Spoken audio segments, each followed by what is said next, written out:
Hey there and welcome once more to Get Indie Gaming and to the third part of our Most Wanted series, where we count down 10 more indie games expected out this year or next that we're super excited about and wanted to share.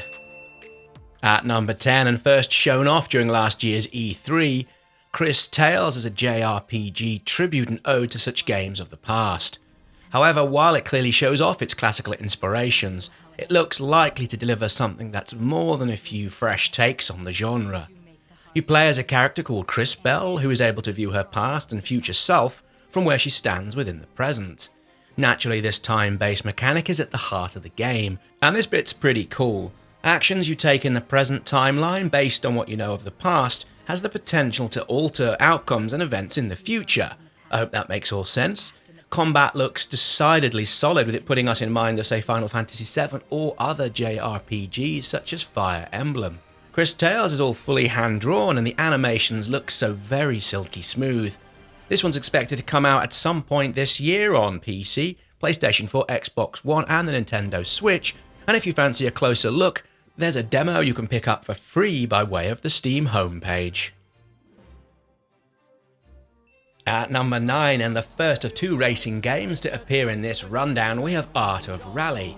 With most of the world's motorsport taking place at the moment by way of Ultra HD esports, well, there's something so beautifully pared back and graceful about this kind of racing game that we just really adore. Now, this comes from the developer of Absolute Drift, and it's very much an old school racer. It's set to feature cars from the 60s and 70s, as well as the heyday of the scene from the 1980s, where the hugely powered Volatile and Group B machines did their very best. If we're honest, we really like how the game, for what we've seen of it at least, does away with the co-driver rabbiting on and on. Now, this will annoy the purists, although honestly this little future racing gem of a rally game doesn't really need it. We're thinking it's best described as something like the Codemasters games of old, and like the previous game, there's a demo available, this time from itch.io, and as normal, all the links to the games featured are down in the description. Art of Rally should be out before the end of 2020. Up next, and following on from Art of Rally, we have Circuit Superstars, which as you can see on screen is looking to recreate the top-down arcade races of yesteryear, while also adding modern physics-based control and driving experiences. Like a fair few of the games in this rundown, we've had some time with it, and we've really enjoyed playing this both in time trial mode and in split-screen co-op, which seemed to go really well at EGX Res last year. Like Art of Rally, this one will feature cars from across the spectrum of motorsport, and it's expected to come out later in the year on PC and all of your favourite consoles. Up next, and at number 7, quite possibly the biggest gamble of this whole video in terms of it coming out later this year or next, Eitr, possibly badly pronounced, was first announced all the way back in 2014, and since then it's been picked up by the ever-reliable publisher Devolver Digital. Named after a divine substance in Norse mythology, players are cast as a shield maiden in what's described as a game featuring exceptional combat and plenty of formidable challenges, which puts us in mind of a pixel art Souls-like experience. Perhaps like the long-delayed Below, this will drop quite unexpectedly, and if it does, well, we'll be sure to cover it here on Get Indie Gaming. At number 6, in a game we've seen at most of the major and minor trade shows and expos of the last few years, with it each time being so beautifully presented, we have Roki. Inspired by Scandinavian folklore, Roki has a rather touching narrative and backstory, all within a charming looking art style that together with the audio creates something, well, reasonably pleasingly menacing, all within a point and click adventure. You'll play as Tove as she sets about an adventure to save her family within an ancient wilderness with puzzles to solve, animals to befriend and non-violent gameplay. With its universal themes and accessible controls, Roki should appeal to many and offers a truly modern take on the adventure game genre. If you're interested in this one, and like a few others in this list, you can play a demo today, and I'll put a link to this down in the description.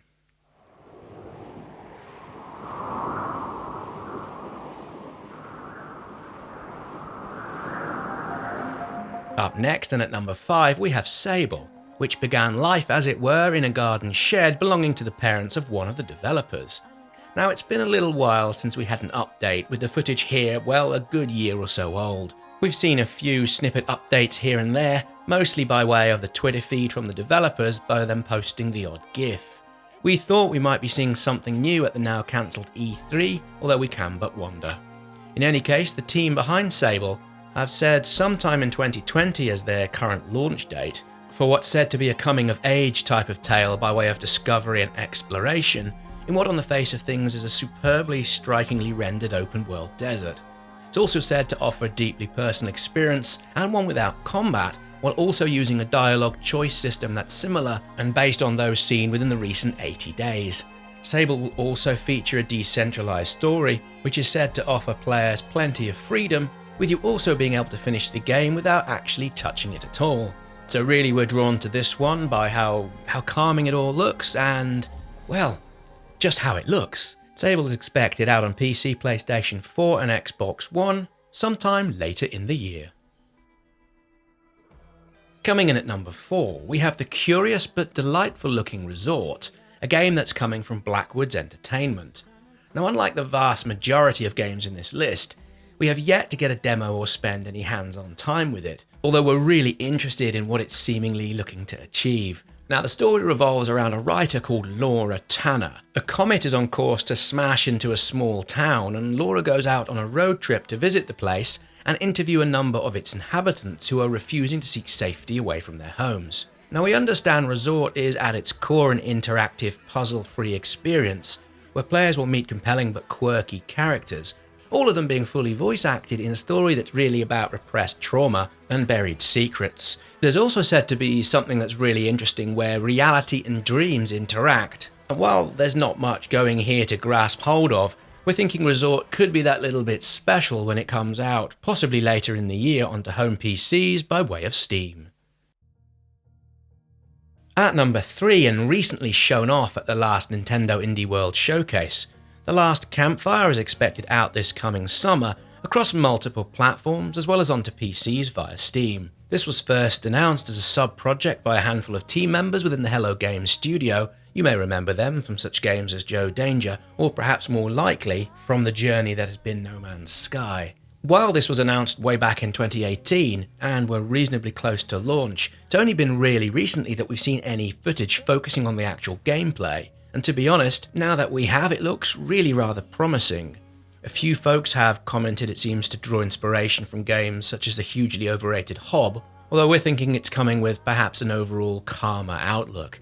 Incidentally, the developers have suggested The Last Campfire is looking to take a charming approach to dark fantasy, with it also using a puzzle format where each one of them are different, rather than just tacking difficulty upon difficulty in a single or a handful of mechanics, which in itself sounds pretty darn intriguing. Now, if The Last Campfire is something you're really looking forward to, be sure to let us know down in the comments. At number 2, in a game we've featured once or twice before, although it recently jumped back into our lap as it were following a recent Twitter conversation we had with a viewer, Inkulinati is a turn-based strategy game where you play as an illustrator who's able to wield what's called the power of living ink, and in so doing, you can paint and draw armies of fighting animals who seem perfectly able to hack each other to bite-sized pieces. Now, you can also get involved in the action by using your fist to squash the little things to pieces, pushing people around the map, or by drawing new barriers on the page. Said to offer single player as well as couch and online battles, there's something so different and compelling about this. The art style, I mean, it's way out there on its own, and I can't think we've seen anything quite like it. Perhaps it's a stretch to suggest it's coming out in 2020, although in any case, it's once more firmly at the top of list of games we need to keep a good watching brief over. At number 1 for this third episode of our most wanted indie games, we have Go Heroes. Now, this is a game that's fresh on our radar over the last couple of days before this video comes out. It's expected onto PCs and sees you play as Prometheus, who some of you'll remember from Greek mythology was a titan credited with the creation of humanity from clay, while also being responsible for stealing fire from the gods and giving it to mankind. Now, it's going to be really interesting to see how much of the game goes into the myths and stories associated with this titular character, and we're really hoping the team are able to weave plenty of them into the gameplay. The press info does suggest at least you'll be looking to steal the aforementioned fire, although as a character Prometheus has so much to give, so we're looking forward to see what the devs do with it. As for what you're up to, well, the footage here is supposedly pre-alpha, Although we really appreciate the artwork, which the team call this all voxels on steroids, with them being turned into vertex coloured matching cubes all put through Unity by way of the team's own proprietary algorithm.